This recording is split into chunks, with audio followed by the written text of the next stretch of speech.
What's up, you guys? Welcome to my YouTube channel. Today we have an important lady by the name of Dawn. Dawn, are you there? Yes, I am. So today we're interviewing Dawn because Dawn has I personally feel like Dawn has a interesting life, had a very interesting past. I don't know if we could get all of it in the video. We might not. We might only get a quarter of it.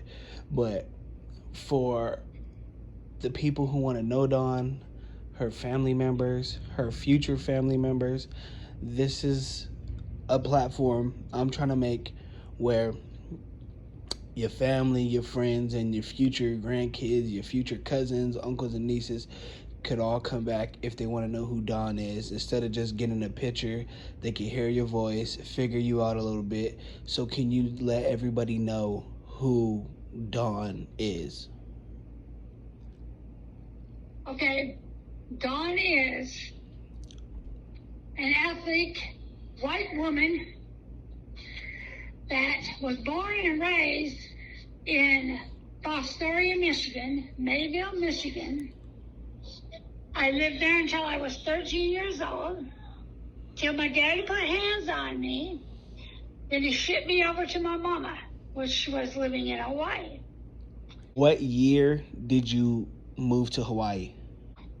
1979. So you lived in Hawaii for 6 years.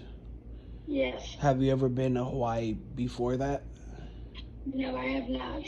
So how was the experience of living in Hawaii? Well, getting to Hawaii was the madhouse. My experience was very good. I loved Hawaii. I didn't want to leave Hawaii, but I had to, because your grandfather had a gambling problem. And now I have a gambling problem. So it just kind of like bounced off of him onto me.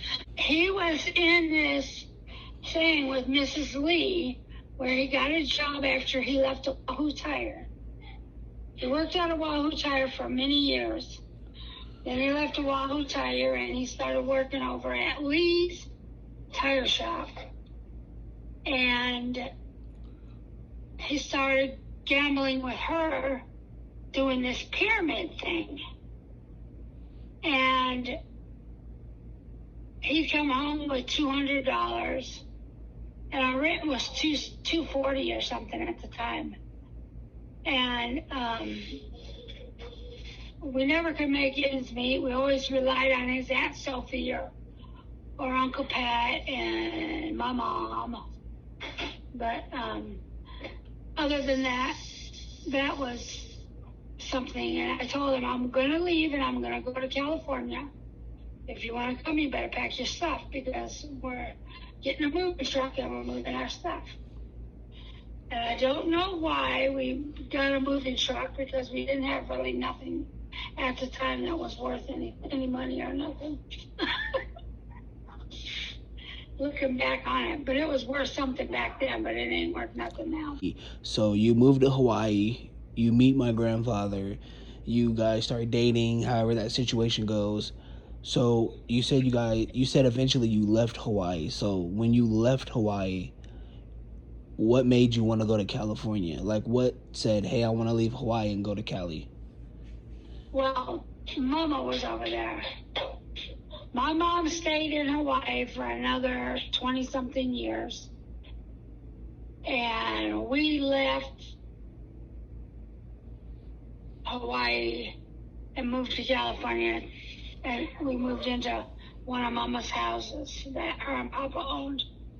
We lived in Mama's house with the pool. And then we moved out of the Titan house.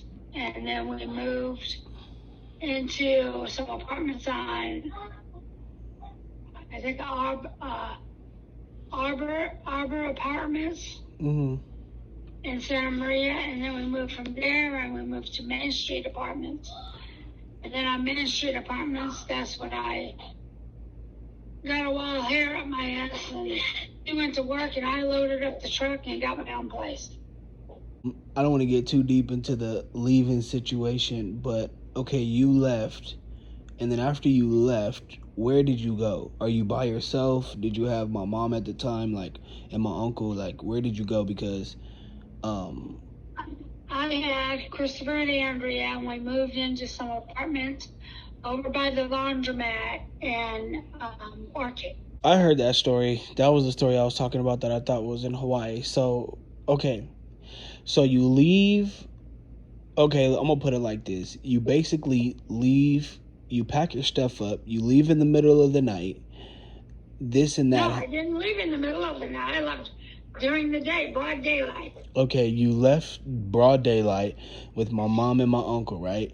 Speaking of a situation like that, so there was a situation that happened with you, and I'm skipping probably years ahead, but there was a situation that happened with you and a man, and I was told this story as a man. I don't even know how old I was when I heard this story, but there was a situation where you were, let's say, attacked and left in the woods. How did that happen? No, it didn't happen like that. It was a Tuesday. Me and Smokey's father went to Santa Maria to visit Chris and Andrea and Auntie Barbara and the girls. And we came home Sunday night. I got up and went to work Monday. And then Monday night, that man met me at the post office. It was a long scenario about this too, because I had moved out from him and I got my own place over by the post office in the old post office in Atlanta. And he came and asked me if I wanted to go get a burger with him and his son. So I said, okay. So I went. After I got off work, he picked me up at the fire station out there on Rancho Road. And we started down Rancho Road. We got to 395. Went down 395 and in the air base, and then I stopped turned on to Jonathan. And then we started down Jonathan. I said, where are you going? And his son said, I'm going to stay over here while you and Dad go grab a burger. So I said, okay. So I thought something was kind of fishy at that time.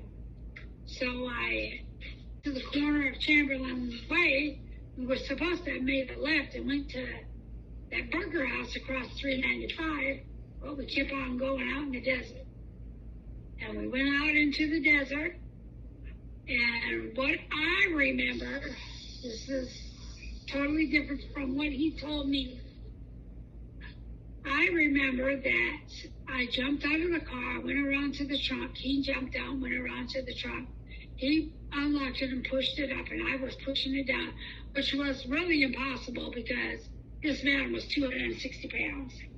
So more logical was what he was saying happened to me, okay?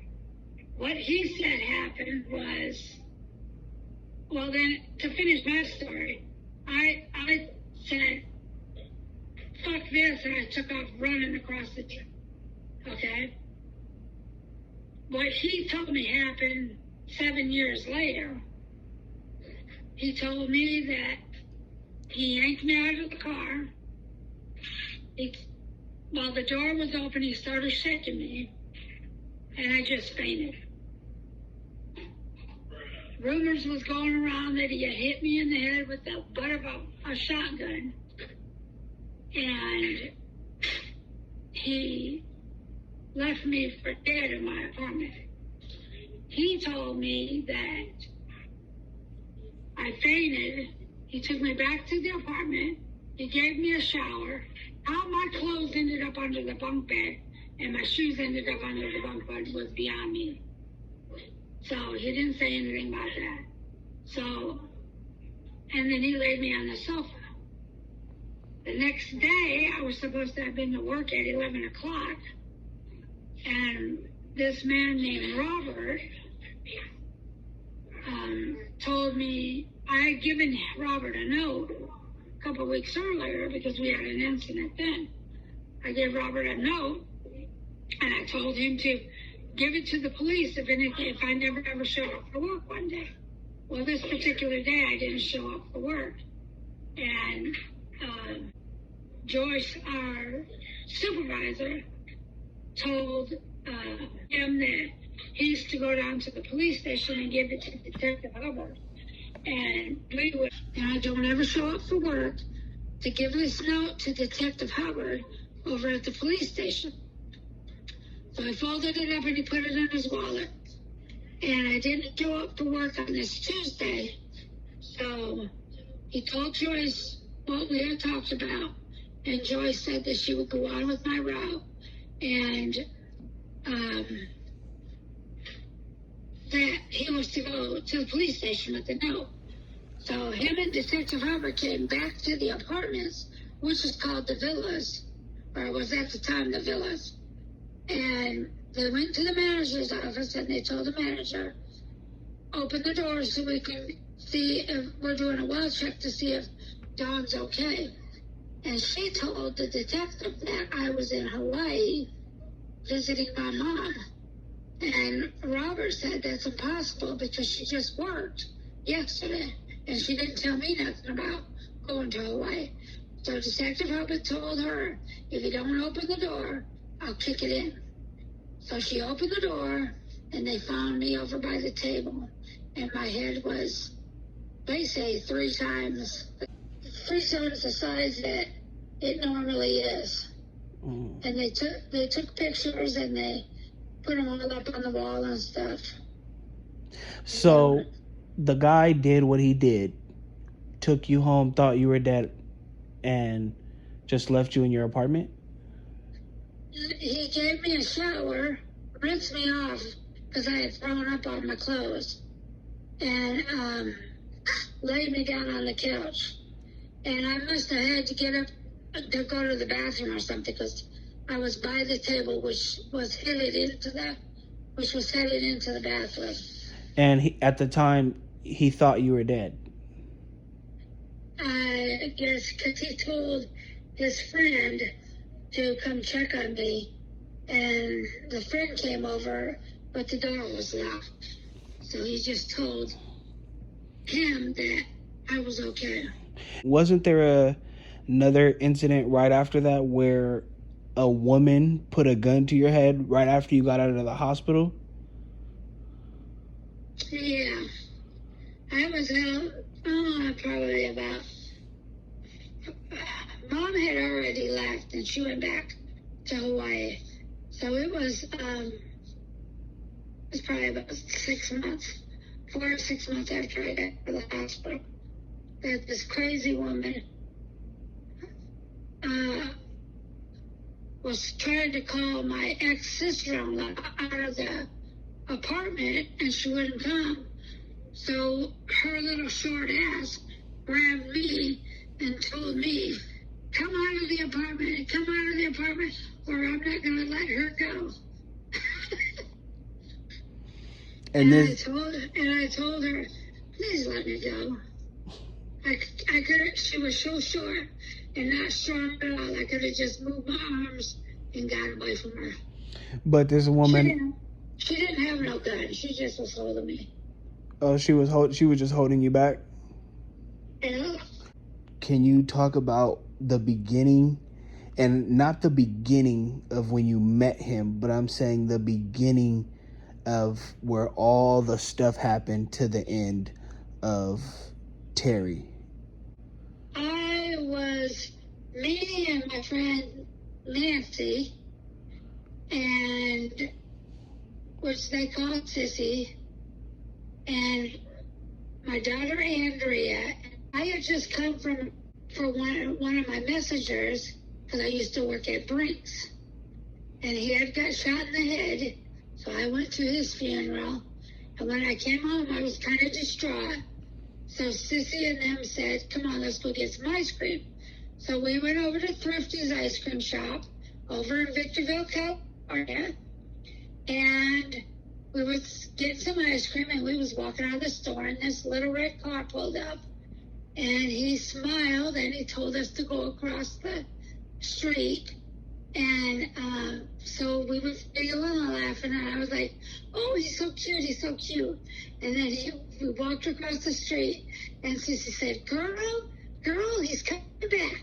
And I said, no, he's not. No, he's not. And he had busted in and came back and asked me if I'd go to the movies with him. And the rest was history from there. And there was an incident where I don't want to say both of you guys because you were not involved, but where it was at the apartment complex and there was a situation that happened in Victorville. No, that was in Adelanto. What can you talk about that? Like what happened, and with you just giving the full story without me having to dabble into anything. Like, can you just say what happened that night? I can't really go into it because he's trying to get resentenced. But it had to do with Brianna's aunt. It was over at Brianna's aunt's house. And it was involving her cousins, his friends, and I think 2 of her cousins. Well, if the case situation's still open, we don't got to talk about that. So you meet Terry. The situation happens in Adelanto, right? 3 years later. 3 years later, that situation happens. And since the case is still open, instead of talking about the what happened, can you say after that situation what happened?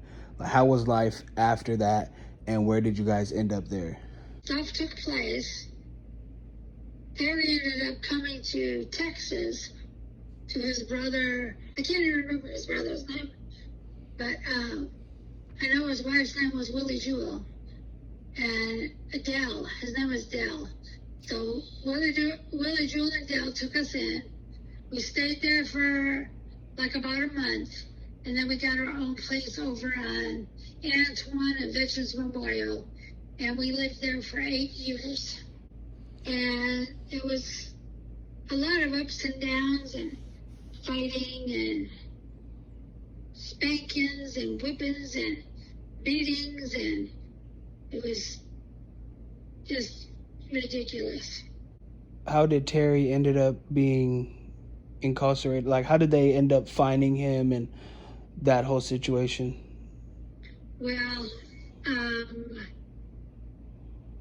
don't know if I'm actually telling it correctly. I probably will get corrected upon saying this, but he was walking my daughter to school, and he had stopped at the crossing and was letting all the other kids go, and she was telling him, come on, let's go, I'm going to be late for school. But before that,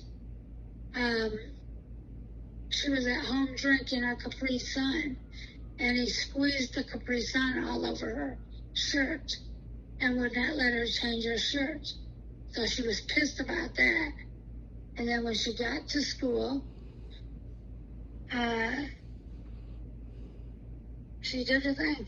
Obviously, you couldn't go into full detail, but she ends up going to school. A situation happens, and then like after that, where do you stand? Like, you go from, I mean, there's a lot of topics that I just jumped around, but like I try to jump around the main topics I knew as a kid and growing up. So like, where did that leave you? Not your everyday life, but where did that leave you mentally? Well, he had done his stuff to me. April, we had left. Okay, for the first couple months, I couldn't talk to my daughter. Very vaguely, I spoke with her and stuff. And while I was sleeping one night, I guess it was the Holy Spirit that came and told me that she saved me from a situation that I did not want to go down. Because there was a time that we had been fighting, and I was walking out of Brinks, and before you walk out of Brinks, you have 3 doors that you have to go through for security purposes. and you have to put your gun in your locker before you leave. Mm-hmm. Well, this particular day, my mind was not, I don't know where it was, but it was not on anything. And I was walking out of that building with my gun, having the attempt to shoot Terry in the head when I got home, because he had messed me up so much during the day. And what happened? Obviously, that never happened. So, what made you decide not to do that? There was a lady by the name of Donna, and she came out of the bathroom and she looked right at me and she goes, "Dawn, he's not worth it. Put it away." And I just kind of snapped back into reality. So Terry gets locked up, and he goes to jail for what happened. How long did he end up doing? Okay, from what I'm understanding, he got locked up in 2011 on my little sister's birthday on September 7th. They came and buckled my door, and he was hiding in the bathroom, and they took him to the SWAT team came and got him. So they took his phone apart, threw half of his phone in our deep freezer and threw the other battery up on the counter. Okay? Who did that? The SWAT team. Why'd they do that? I don't know. Maybe because I was ringing it. I don't know if I was ringing it at the time that he was being arrested or not. Anyways, How many years has it been? 2011 until 2012. Okay. We came up there to visit you guys in 2012. Yeah. And me and my friend went to one of his trials, and they offered him 14 years there.